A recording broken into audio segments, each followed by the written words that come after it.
हनुमान जी और बाली की यह कथा हमें सिखाती है कि शक्ति से बड़ा सरल स्वभाव होता है। बहुत समय पहले किष्किंधा नगरी में बाली का राज था। बाली अत्यंत शक्तिशाली वानर राजा था। उसने अनेक राक्षसों को हराकर अपने बल का लोहा मनवाया था। उसकी शक्ति इतनी अद्भुत थी कि जो भी उससे युद्ध करता उसकी आधी शक्ति बाली के शरीर में समा जाती थी। इस कारण कोई भी योद्धा उसे पराजित नहीं कर पाता था। धीरे धीरे बाली को अपनी ताकत पर बहुत घमंड हो गया। वह खुद को संसार का सबसे बड़ा वीर समझने लगा। उसी समय हनुमान जी अपने प्रभु श्री राम की भक्ति और सेवा में लगे रहते थे।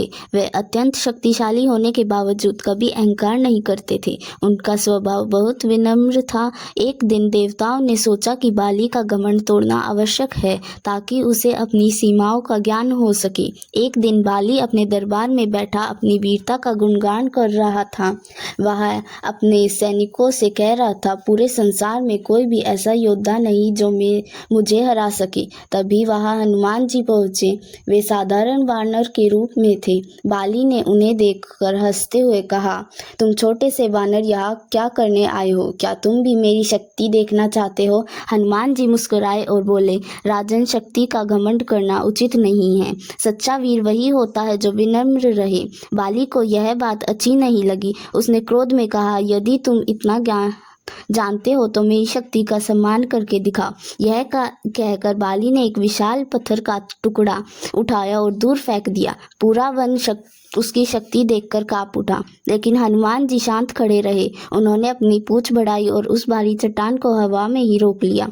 फिर उसे धीरे से वापस बाली के सामने रख दिया। यह देखकर सभी वानर आश्चर्यचकित रह गए। फिर भी बाली का अहंकार कम नहीं हुआ। उसने हनुमान जी को युद्ध के लिए ललकारा। तभी हनुमान जी ने अपना विराट रूप धारण कर लिया। उनका शरीर पर्वत के समान विशाल हो गया। उनकी आंखों से तेज निकलने लगा और पूरा वन उनके प्रभाव से कांप उठा। बाली पहली बार डर गया। उसे समझ आ गया कि हनुमान जी कोई साधारण वानर नहीं बल्कि दिव्य शक्ति के स्वामी हैं। हनुमान जी ने शांत स्वर में कहा, बल का उपयोग दूसरों की रक्षा के लिए होना चाहिए, न कि घमंड दिखाने के लिए। अहंकार मनुष्य के पतन का कारण बनता है। यह सुनकर बाली को अपनी गलती का एहसास हुआ। उसका घमंड टूट चुका था। वह तुरंत हनुमान जी के चरणों में गिर पड़ा और बोला, मुझे क्षमा करें प्रभु, आज आपने मेरी आंखें खोल दी। हनुमान जी ने उसे क्षमा कर दिया और आशीर्वाद दिया। उस दिन के बाद बाली ने